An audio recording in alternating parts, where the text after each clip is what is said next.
Hello everyone and welcome back to another GTA Online guide, where in this video we're going to be taking a look at one of GTA 5/Online's hidden gameplay features, Adaptive Flying Speed. For those not in the know, GTA 5 has a bunch of variables that run in the background. These variables affect relatively trivial things, such as how much damage a vehicle will receive upon being hit by a weapon, how much a car will be slowed down if it goes off-road, and for this video in particular, how fast a plane will fly through the air in a straight line. So I was looking through the comments section of one of my older videos, particularly the Pyro review that I did when it was new. Judging from the comments, the video was a pretty solid test of the plane, except for one thing.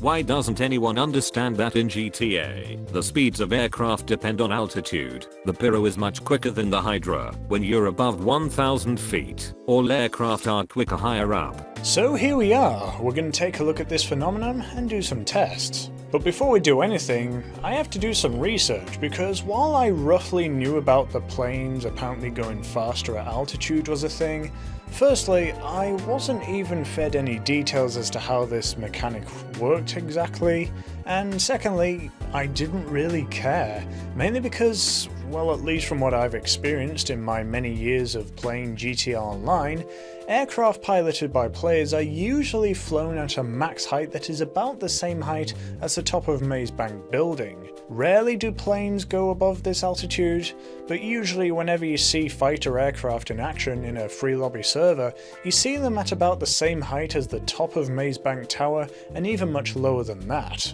Well, at least that's what I've seen anyways. So because of this, I never really cared to look into the planes go faster at high altitude gameplay mechanic, and treated aircraft all the same in all of my tests, and that was low to the ground so that I could more accurately measure how fast these things could go. So to begin, I'm gonna have to take a look at how all of this stuff works. Let's take a look around the internet, shall we?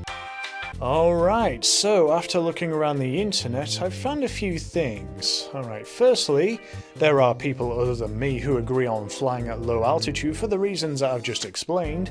Secondly, you can find out your current altitude that you're flying at by going into first person view and looking at the altimeter.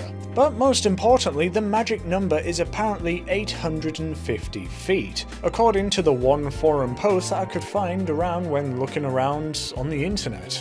This was the only forum post that I could find on this topic. And I was looking everywhere. I took my research to its absolute limits in this subject. I took it completely seriously, like Google search page 3 seriously. So it doesn't seem like this is a much talked about topic, so let's dive in game and do some testing. And before we begin, these tests will take place in GTA Online, not offline, because as it turns out, playing online and offline is also a variable when it comes to all manner of stuff like car damage and other nonsensical stuff.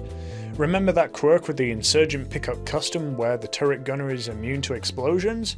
Well, that's not a thing whenever you play offline. GTA 5 is a weird game, and that's why it's so hard being a GTA 5 YouTuber. So first of all, how high is 850 feet?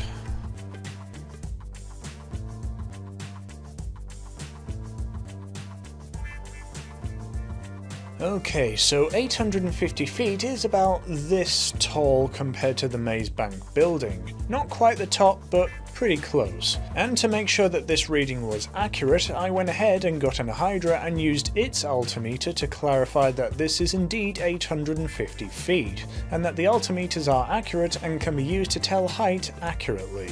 Next up, I decided to just go for it. I did a run of this highway twice at low altitude and high altitude while trying to follow this line as close as possible. So here we go, let's take a look. Alright, so indeed it does seem that you go a little faster whenever you're at high altitude. Next up, I wanted to see if 850 feet was the absolute threshold for the top speed of aircraft to go up, so what I did was just very gradually increase my altitude while flying in a straight line, and looked at the dials to see if there was any major change when I reached the 850 feet threshold.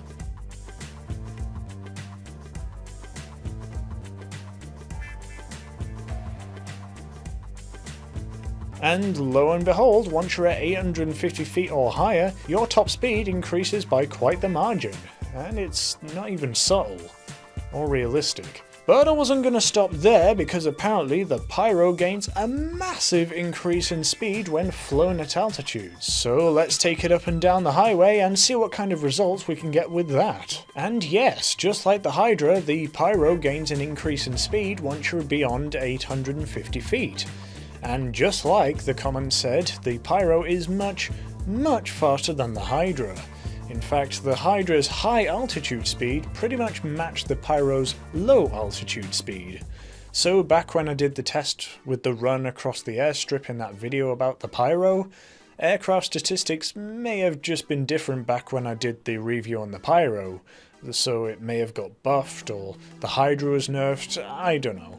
I'm not sure, but what's important right now is that we know for sure that the Pyro is one speedy plane. So what about turning performance? Does this extra speed at high altitude mean a faster or slower horizontal turning circle? Well, testing both the Hydra and the Pyro, they don't seem to have any marginal difference in terms of how long it takes to do a full circle. This to me seems pretty important. I mean, if you're traveling at a faster speed than someone else but are taking the same time to do a circle, doesn't that put you at a slight disadvantage, because as a result of your faster speed but your turning circle is maintained the same, you're going to have a larger turning circle? That's definitely something to consider.